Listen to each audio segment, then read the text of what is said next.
میرے پاس کچھ پیسے ہیں اور میں ان پیسوں کی انویسٹمنٹ کر کے ایک چھوٹا سا کاروبار شروع کرنا چاہتی ہوں۔ میری آواز میں اعتماد تھا۔ ہم سب مل کر ایک نئی زندگی شروع کریں گے۔ نجمہ نے میری باتوں پر غور کیا اور پھر کہا، تمہاری باتیں مجھے بہت پسند آئیں۔ میں تمہیں اور آرزو کو ساتھ رکھنے کا فیصلہ کرتی ہوں۔ میں بھی تمہیں اپنی مدد فراہم کروں گی اور اگر کبھی تمہیں ضرورت پڑی تو میں ہمیشہ تمہارے ساتھ ہوں گی۔ میرے دل میں سکون کا احساس آیا۔ نجمہ نے نہ صرف میری بیٹی کو گود لیا تھا بلکہ میری زندگی کو بھی ایک نیا راستہ دکھایا تھا۔ میں نے اسے شکریہ کہا اور پھر ہم دونوں نے ایک دوسرے کی طرف مسکرا کر دیکھا۔ زندگی کا نیا باب شروع ہونے والا تھا اور ہم سب ایک کے ساتھ ایک اس کی طرف بڑھ رہے تھے۔ اس موقع پر میں نے دل میں اللہ کا شکر ادا کیا، نجمہ جیسے لوگوں کو بھیج کر میرے لیے راستہ آسان کر دیا تھا اور ہم سب ایک نئے سفر پر نکلنے والے تھے اور اس سفر میں ہمارا ساتھ ایک دوسرے کا تھا۔ اب میری زندگی کا اگلا قدم تھا کہ میں آرزو کے ساتھ ایک نئی منزل کی طرف بڑھوں اور نجمہ کے ساتھ مل کر ہم اپنے نئے خوابوں کو حقیقت میں بدلیں اور وہ اس کے ساتھ ہی رہنے والی ہے۔ شروع میں آرزو تھوڑی ہچکچائی مگر نجمہ کی محبت اور دیکھ بھال نے اس کے دل پہ اعتماد پیدا کیا تھا۔ کچھ دنوں بعد میں نے آرزو کو سکھایا کہ وہ مجھے چھوٹی امی کہہ کر پکارے۔ یہ چھوٹا سا قدم میرے دل میں بہت سکون لایا تھا۔ مجھے اپنی بیٹی واپس مل گئی تھی اور میری دعائیں واقعی ضائع نہیں گئی۔ اللہ نے مجھے اپنا معجزہ دکھایا تھا ورنہ میری زندگی میں یہ لمحے کبھی نہ آ پاتے۔ میرے شوہر کا دل اتنا سنگ دل تھا کہ اس نے میری بیٹی کو اس طرح اکیلا چھوڑ دیا تھا، لیکن پھر بھی اللہ نے اپنا کرم دکھایا۔ میری بیٹی جو ایک وقت میں میری زندگی سے دور ہو گئی تھی آج دوبارہ میرے ساتھ تھی اور وہ کھنڈر گھر جہاں ایک وقت میں میرا دل ٹوٹا تھا اب وہ میرے لیے ایک نیا آغاز بن چکا تھا۔ میں خوش تھی کیونکہ میری زندگی میں آرزو اور نجمہ کا ساتھ تھا۔ ہم تینوں ایک دوسرے کے ساتھ خوش و خرم رہ رہے تھے۔ ہر دن کی ایک نئی امید اور محبت کے رنگ تھے۔ میرا شوہر بار بار فون کرتا اور مجھے واپس آنے کا کہتا مگر میں نے اسے ہمیشہ یہی کہا کہ میں واپس نہیں آؤں گی۔ جب وہ فون کرتا تو میں اس کی آواز میں کوئی خاص اداسی نہیں پاتی تھی۔ ایسا لگتا تھا کہ وہ مجھ سے نہیں بلکہ اپنی اکیلی زندگی سے بچنے کے لیے مجھے واپس بلانے کی کوشش کر رہا تھا اور شاید اپنے بڑھاپے میں کسی سہارے کی تلاش تھی مگر میں ان کے لیے وہ سہارا نہیں بن سکتی تھی۔ وہ آدمی جس نے اپنی ہی اولاد کو یتیم خانے میں دینے کی کوشش کی تھی اور اس کی وجہ صرف یہ تھی کہ اس کے ہاں بیٹی پیدا ہوئی تھی۔ میں نے ہمیشہ اپنے دل میں یہ فیصلہ کیا تھا کہ میں کبھی بھی ایسے انسان کا سہارا نہیں بنوں گی جو اپنی بزدلی دکھائے اور اپنے خاندان کو اس طرح چھوڑ دے۔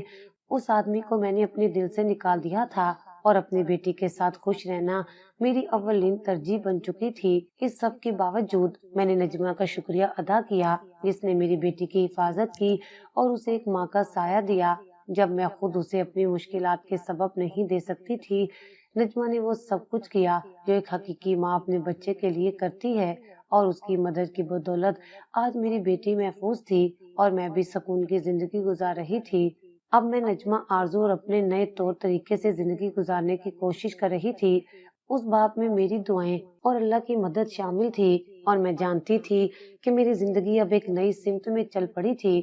آج بھی ہمارے معاشرے رویے ہمیں ایک ایسا سوال پیش کرتے ہیں جس کا جواب تلاش کرنا ضروری ہے، کیوں آج بھی لوگ خوبصورتی اور بدصورتی کے پیچھے اتنے پاگل ہیں؟ اس بے بنیاد معیار کے پیچھے دوڑتے ہوئے ہم اکثر اپنی حقیقت اور اللہ کی تقدیر کو نظر انداز کرتے ہیں۔ اللہ نے ہمیں جو بھی رنگ، شکل یا جسمانی خصوصیات دی ہیں وہ اس کی تخلیق کا حصہ ہیں۔ یہ ہماری زندگی کی حقیقت ہے اور ہمیں اس پر شکایت کرنے کا کوئی حق نہیں۔ یہ حقیقت کم تھی کہ اللہ نے ہمیں اولاد دی تھی لیکن پھر بھی ہم اس کے بارے میں سوچتے ہیں کہ وہ کس رنگ کی ہے، کس شکل کی ہے یا کیا وہ ہماری توقعات کے مطابق نظر آتی ہے یا نہیں۔ ہم یہ بھول جاتے ہیں کہ اللہ نے ہمیں جو کچھ دیا ہے وہ ہماری تقدیر اور اس کی حکمت کا حصہ ہے۔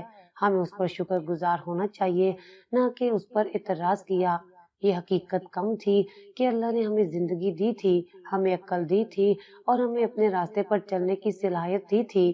پھر یہ کہ ہم کیوں خوبصورت یا بدصورت کی تمیز کرتے ہیں؟ کسی کی جسمانی ظاہری شکل کی بنیاد پر اسے قدر دینے یا کمتر سمجھنے کا کیا حق ہے؟ اللہ کی تخلیق پر کوئی اعتراض کرنا دراصل اللہ کے خالق ہونے پر اعتراض کرنا ہے۔ اللہ کی بنائی ہر چیز کی اپنی ایک اہمیت اور مقصد ہے اور اس سے نفرت کرنا دراصل خالق سے نفرت کرنے کے مترادف ہے۔ ہمیں یہ سمجھنا چاہیے کہ اللہ کی ہر تخلیق خوبصورت ہے، چاہے وہ شکل و صورت کے اعتبار سے ہماری پسندیدہ ہو یا نہ ہو۔ اصل خوبصورتی تو دل کی صفائی اور انسانیت میں ہے، اور یہی چیز ہمیں اللہ کے قریب لے جاتی ہے۔ اللہ نے ہمیں جو کچھ بھی دیا ہے، ہمیں اس پر شکر گزار ہونا چاہیے اور اس کی تخلیق کے بارے میں سوچنا چاہیے۔ ہمیں اپنے اندر اور دوسروں میں اللہ کی تخلیق کو عزت دینی چاہیے، کیونکہ یہ وہی تخلیق ہے جو ہم سب کی تقدیر کا حصہ ہے۔